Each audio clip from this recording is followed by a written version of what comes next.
भाई में विभीषण, दाई में मंथरा, बहन में शूर्पणखा और गर्लफ्रेंड गर्लफ्रेंड में बंदरिया। रिया का नाम हमेशा अमर रहेगा। भाई ये एडिट कर दियो, कहीं मेरा भी मर्डर करवा दे बंदरिया।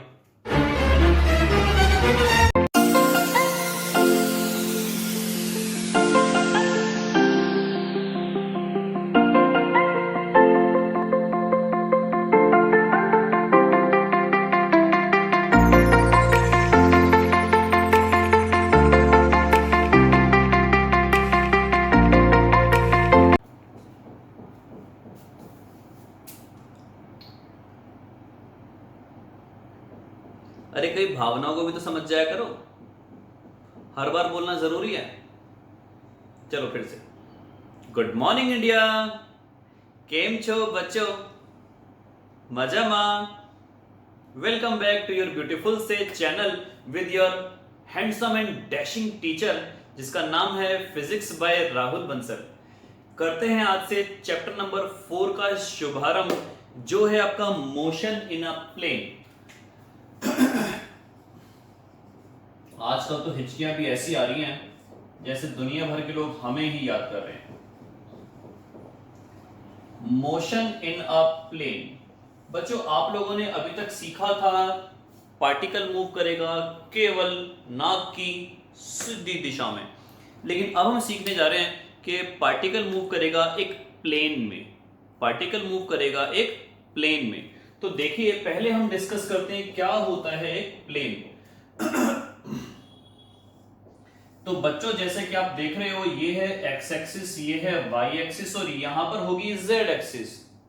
कहां है ये रही, कहां है ये रही, अरे यार समझ जाओ ना। जेड एक्सिस वो ऐसी एक्सिस है जो इस बोर्ड के ऊपर मैं खींच नहीं सकता, तो हमें मजबूरी में मैथमेटिक्स के अंदर, फिजिक्स में के अंदर उसको यहां पर खींचना पड़ता है। अब जिस दीवार पर, जिस वॉल पर मेरा ये बोर्ड टंगा हुआ है, ये वाली दीवार ये रही। अगर ये z एक्सिस को मैं ऐसे एज्यूम करूं, तो ये वाली वॉल जो यहां पर yz प्लेन से क्रिएट होगी, yz एक्सिस से क्रिएट होगी, वो ये वाली दीवार हो गई।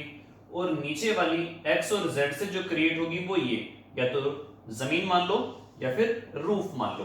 तो बेसिकली आपके पास 3 दीवारें हो गई, जैसे कि हमारे पास क्यूबॉइड के अंदर एडजेसेंट फेसेस होते हैं, जस्ट लाइक उसी तरह ये माना जाएगा एक्स वाई प्लेन। ये है आपके पास z एक्सिस, ये माना जाएगा x Z plane.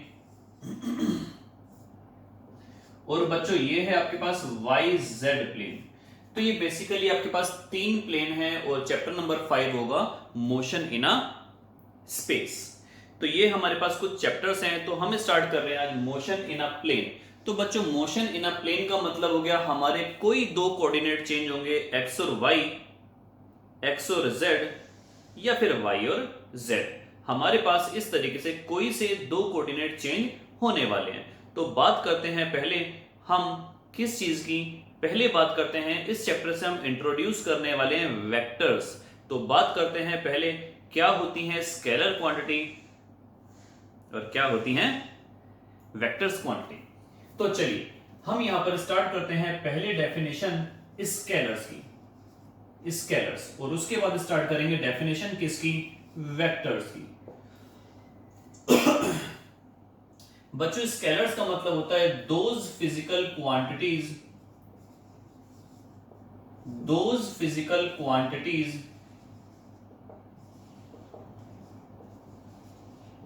which have only magnitude, जिसके पास केवल मैग्नीट्यूड होता है। those physical quantities which have only magnitude and no direction, जिनके पास कोई डायरेक्शन नहीं होती है, are called, वो कहलाती हैं स्केलर्स। वो कहलाती हैं बच्चों स्केलर्स। मैं बहुत सारे एग्जांपल्स देता हूं। एग्जांपल्स में हमारे पास फर्स्ट पॉइंट आ गया, सपोज करो डिस्टेंस। डिस्टेंस हमारे पास फर्स्ट पॉइंट आया। नेक्स्ट है आपके पास स्पीड। उसी तरीके से आगे हम चलें तो बात करें तो हमारे पास बहुत सारे एग्जाम्पल्स आ सकते हैं। तो अगर हम बात करें डिस्टेंस है, स्पीड है, और अगर हम आगे बात करें तो नेक्स्ट एग्जाम्पल हमारे पास हो सकता है बच्चों mass, density, work, power, pressure, energy, and there are lots of example हमारे पास हो सकते हैं। तो ये थे हमारे पास स्केलर्स जिनके पास केवल और केवल मैग्नीट्यूड होता है, नो डायरेक्शन। अगर मैं बात करूं कि एक बच्चा है राम, वो मूव कर रहा है 3 मीटर प्रति सेकंड की स्पीड से, तो बस वो हुआ उसका मैग्नीट्यूड। लेकिन अगर मैं बात करूं 3 मीटर प्रति सेकंड की स्पीड से मूव कर रहा है in the direction of east, तो साथ में बच्चों वहां पर हमें डायरेक्शन भी दे दी गई है, जिसकी वजह से वो माना जाएगा वेक्टर क्वांटिटी। तो देखते हैं फटाफट क्या है वेक्टर की डेफिनेशन। तो बच्चों वेक्टर की डेफिनेशन कुछ इस तरीके की है कि those physical quantities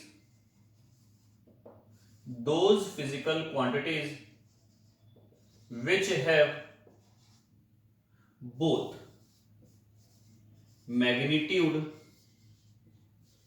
have both magnitude as well as direction are called vectors।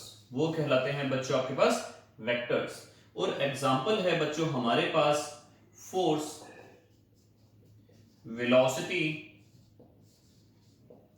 Acceleration, momentum, impulse, torque, etcetera. तो ये कुछ एग्जांपल्स बच्चों हमारे पास हैं जो वेक्टर्स के लिए लिखे जा सकते हैं। ये थे कुछ हमारे पास एग्जांपल वेक्टर्स के, ये हैं कुछ एग्जांपल्स हमारे पास स्केलर्स के। तो चलिए डिस्कस करते हैं किस किस टाइप के होते हैं हमारे पास वेक्टर्स, और उसके बाद हम स्टार्ट करेंगे वेक्टर्स के ऊपर लगने वाले कुछ एडिशन के रूल्स, कुछ मल्टीप्लिकेशन के rules, and there are different type of vectors के हमारे पास प्रिंसिपल्स वगैरह। तो सबसे पहले बेसिक अपना फंडा क्लियर करते हैं कि क्या होते हैं वेक्टर्स, किस किस टाइप के होते हैं, क्या क्या उनके बेसिक्स रूल हैं। तो चलिए स्टार्ट करते हैं वेक्टर्स का आगे का topic.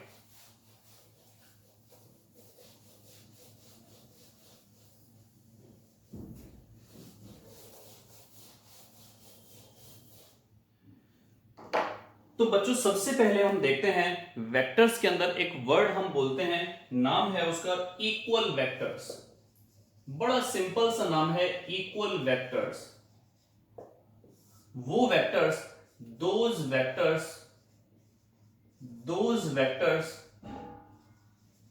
which has equal magnitude, those vectors which have equal magnitude and same direction,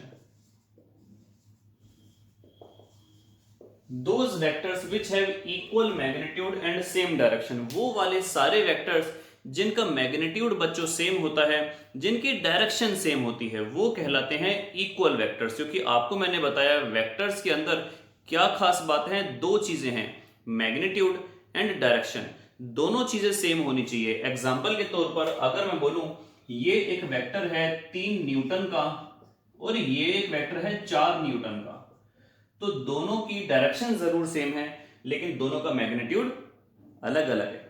दूसरी कंडीशन में अगर मैं बात करूं, ये है 3 न्यूटन का और ये भी है 3 न्यूटन का, दोनों का मैग्नीट्यूड सेम है लेकिन दोनों की डायरेक्शन वेरी कर रही है, जिसकी वजह से ये इक्वल वेक्टर्स नहीं माने जाएंगे।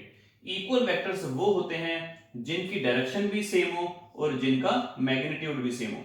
दोनों ही हमारे पास सपोज करो 5 न्यूटन के हैं, ये पता नहीं लाइन मैंने क्यों खींच दी, जिनकी दोनों की डायरेक्शन सेम है, दोनों का मैग्नीट्यूड सेम है, तो ये माना गया आपके पास इक्वल वेक्टर्स। तो इक्वल वेक्टर्स बच्चों वो होते हैं those vectors which have equal magnitude and same direction are called आपके पास इक्वल वेक्टर्स। बात करते हैं नेगेटिव वेक्टर। तो बच्चों नेगेटिव वेक्टर्स वो वेक्टर्स कहलाते हैं जिनका मैग्नीट्यूड गिवन वेक्टर के बिल्कुल सेम हो। वो वाले वेक्टर्स जिनका मैग्नीट्यूड गिवन वेक्टर के बिल्कुल सेम हो, केवल डिफरेंस क्या हो, डायरेक्शन। डायरेक्शन होनी चाहिए जस्ट अपोजिट, डायरेक्शन होनी चाहिए जस्ट अपोजिट, डायरेक्शन होनी चाहिए जस्ट अपोजिट। पूरी वीडियो इसी में खत्म करोगे। डायरेक्शन होनी चाहिए बच्चों जस्ट अपोजिट। सपोज करो ये मैग्नीट्यूड है 5 न्यूटन और ये वेक्टर है आपके पास 5 न्यूटन। आप ध्यान से देख सकते हो दोनों के अंदर केवल और केवल क्या फर्क है, डायरेक्शन जस्ट अपोजिट हो गई।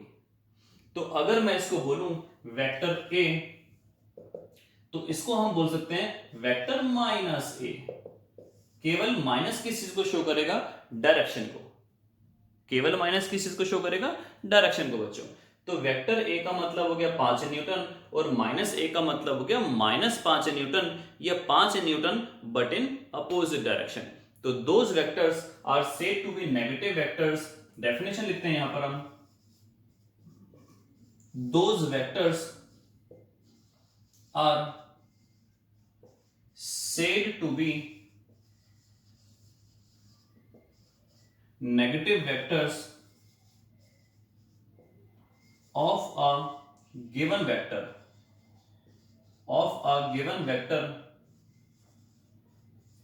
which have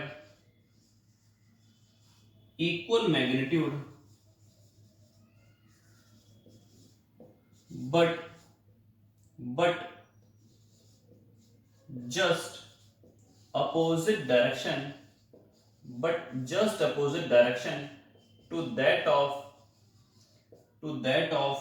given vector. जो गिवन वेक्टर के मैग्नीट्यूड के बराबर हो लेकिन डायरेक्शन उसकी कैसी हो, जस्ट अपोजिट। जस्ट अपोजिट का मतलब होता है एंगल बनता है 180 का, या फिर हम उसको बोल सकते हैं एंटी पैरेलल। तो ये था आपके पास नेगेटिव वेक्टर। स्टार्ट करते हैं कुछ नए इंटरेस्टिंग से टॉपिक। पहले इसको मिटो तो दूं। तो ये आपके पास कहलाया बच्चों नेगेटिव वेक्टर।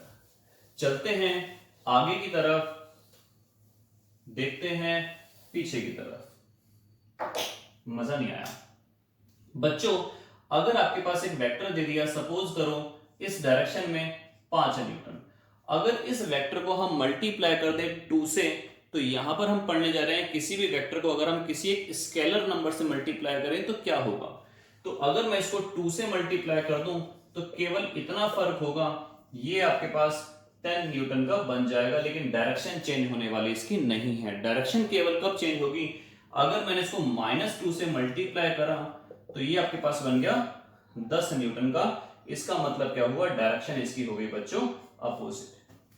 तो ये पढ़ा हमने कुछ वेक्टर्स के बारे में। वेक्टर्स के बारे में हमने क्या क्या पढ़ा, स्केलर पढ़ा, वेक्टर के एग्जाम्पल पढ़े, इक्वल वेक्टर पढ़ा, नेगेटिव वेक्टर पढ़ा, और किसी भी वेक्टर को हमने मल्टीप्लाई करना सीखा किसी भी एक स्केलर से।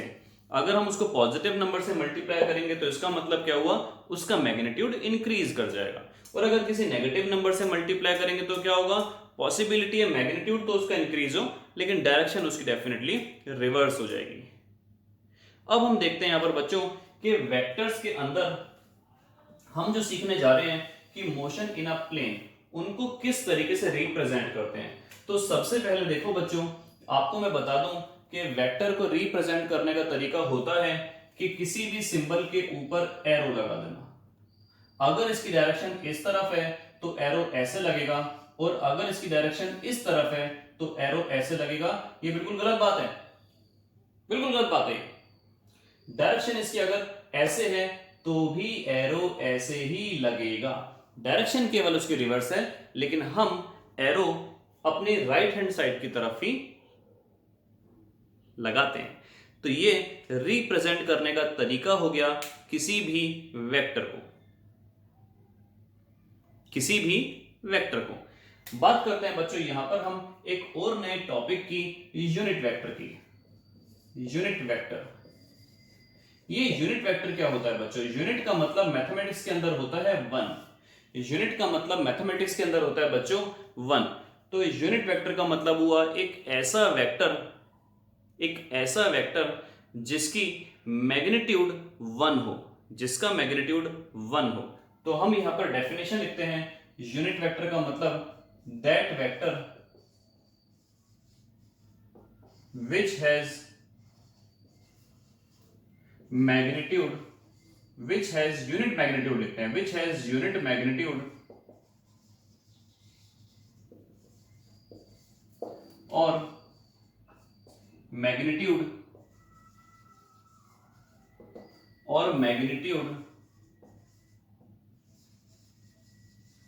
Equal to 1 and direction is same as that of given vector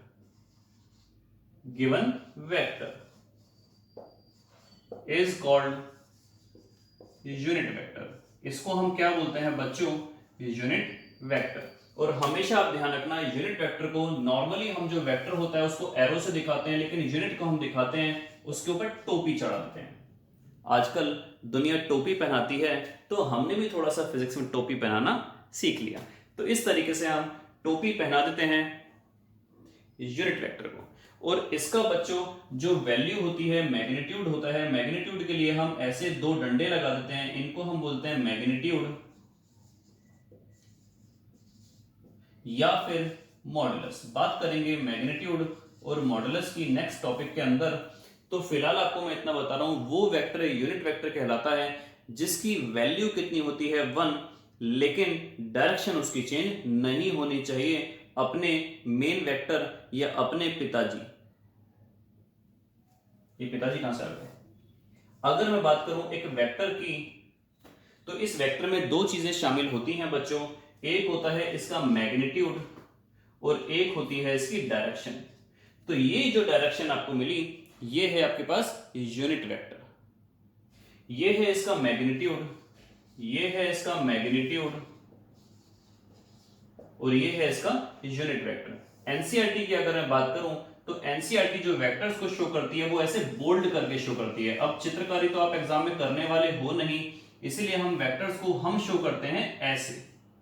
और जो इसका मैग्नीट्यूड शो करती है एनसीईआरटी, वो लाइट वे में शो करती है। अगर हम लाइट वे में शो करेंगे तो चल जाएगा, इट्स ओके, एरो ना लगाइए। या फिर दूसरा तरीका है, एरो लगाकर इस तरीके से दो डंडे डाल दीजिए। तो बोल्ड फॉर्म में शो करती है एनसीईआरटी किसी भी वेक्टर को, हम शो करेंगे उसके ऊपर एरो लगाकर। और एनसीईआरटी मैग्नीट्यूड को शो करती है इस तरीके से, हम भी ऐसे शो कर सकते हैं, या फिर हमारे पास शो करने का एक ये तरीका भी है। तो आपको मैं बता रहा था कि इसकी डायरेक्शन और इसकी डायरेक्शन, ये कौन है? बाबू, छोना बाबू। ये इसका बच्चा है। बच्चे का मतलब इन द सेंस इसके ये पिताजी हैं। पिताजी इन द सेंस ये दोनों मल्टीप्लाई होकर मेन वेक्टर बनेगा। इन दोनों का मल्टीप्लाई होकर आपका मेन वेक्टर बनेगा। ये आपका गिवन वेक्टर हो गया। इसको अगर दो पार्ट्स में मैं स्प्लिट्स करूं तो ये आपको मिला मैग्नीट्यूड और ये आपको मिली डायरेक्शन। इसका मैग्नीट्यूड कितना है बच्चों? हमेशा 1, बिकॉज ये है यूनिट वेक्टर। यूनिट वेक्टर की डेफिनेशन यही तो हुई, एक ऐसा वेक्टर जिसका मैग्नीट्यूड कितना होगा? 1 होगा। तो इसका मैग्नीट्यूड कितना हुआ? 1 हुआ। इसकी डायरेक्शन कैसी हुई? बिल्कुल इसके जैसी डायरेक्शन। अगर मैं बात करूं, मेरे पास एक वेक्टर है जिसका नाम है, सपोज करो ए, और वो है इस डायरेक्शन में 3 न्यूटन का। तो अगर मैं एक वेक्टर बनाऊं बी, या मैं इसी का यूनिट वेक्टर बनाऊं ए कैप, तो वो होगा इसी डायरेक्शन में और वो कितना होगा? 1 न्यूटन का। डायरेक्शन सेम है लेकिन मैग्नीट्यूड कितना है इसका? 1। तो हम बोलेंगे कि ये जो है इसका यूनिट वेक्टर है। कुछ बात समझ में आई? वेरी गुड बच्चे। यूनिट वेक्टर किसी भी वेक्टर का किसी भी डायरेक्शन में हो सकता है, चाहे वो पूर्व हो, पश्चिम हो, उत्तर हो, दक्षिण हो, किसी भी डायरेक्शन में हो सकता है। लेकिन 3 आपके पास जो एक्सिस होती हैं, एक्स एक्सिस, वाई एक्सिस और जेड एक्सिस, इनके अलोंग यूनिट वेक्टर हमने फिक्स कर रखे हैं। कैसे? देखिए, अगर मैं बात करूं आई कैप, अगर मैं बात करूं जे कैप और अगर मैं बात करूं के कैप, तो आई वेक्टर क्या होता है? आई कैप क्या होता है? Unit vector along X axis. ये हो गया unit vector along Y axis और ये हो गया unit vector along z axis. अगर मैं बात करूं माइनस आई की, तो माइनस आई आपके पास होगा यूनिट वेक्टर अलोंग, लेफ्ट नहीं मांग रहा हूं तुमसे, नेगेटिव एक्स एक्सिस। आई कैप का मतलब हुआ पॉजिटिव एक्स एक्सिस, नेगेटिव आई का मतलब हुआ नेगेटिव एक्स एक्सिस।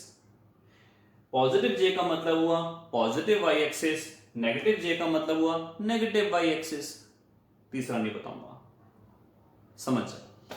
तो अगर मैं बोलूं कि कोई एक ऐसा पार्टिकल है जो ट्रेवल करा है बच्चों कितना कितना कितना कितना, अगर एक ऐसा पार्टिकल है जो ट्रेवल करा है सपोज करो 2i कैप मीटर, तो इसका मतलब हुआ ये कितना ट्रेवल करा, ये ट्रेवल करा 2 मीटर। किस डायरेक्शन में, ये ट्रेवल करा एक्स एक्सिस के अलोंग। अगर मैं बात करूं ये होता माइनस का 2i, तो अब भी ये ट्रेवल करा 2 मीटर लेकिन नेगेटिव एक्स एक्सिस के अलोंग। तो आई थिंक आपको बात समझ में आ रही होगी। तो आई कैप का मतलब होता है एक्स एक्सिस, नेगेटिव आई का मतलब होता है नेगेटिव एक्स एक्सिस। अगर मैं बात करूं एक वेक्टर है जो शो कर रहा है कितना डिस्टेंस ट्रेवल करा किसी पार्टिकल ने, वो है ऐसा, वो है ऐसा, तो हम बोलेंगे बच्चों उसने ट्रेवल करा x के अलोंग 2 मीटर और y के अलोंग 3 मीटर। अगर हम ग्राफिकल फॉर्म में शो करें इसको, तो x के अलोंग 2 मीटर और y के अलोंग 3 मीटर, तो इसका मतलब वो यहां चला, ये लोकेशन हुई 2 मीटर x के अलोंग, ये लोकेशन हुई y के अलोंग 3 मीटर, तो ये आया आपके पास 2i प्लस 3j, और इसको हम क्या बोलेंगे, motion in a plane, motion in a plane. यही तो आपके चैप्टर का नाम था। अगर कोई भी पार्टिकल ऐसे चलता है कि उसके 2 कोऑर्डिनेट्स चेंज हो तो कहलाएगा मोशन इन अ प्लेन, लेकिन अगर कोई पार्टिकल चलता है जिसमें केवल एक कोऑर्डिनेट चेंज हो तो वो कहलाता है मोशन इन ए लाइन। और अगर कोई पार्टिकल ऐसे चलता है जिसके 3 कोऑर्डिनेट चेंज हो, 3 कोऑर्डिनेट चेंज हो, तो वो कहलाता है मोशन इन ए स्पेस। आज के लिए इतना ही, नेक्स्ट क्लास में स्टार्ट करेंगे कुछ नए interesting topic. Till then good bye, जय हिंद।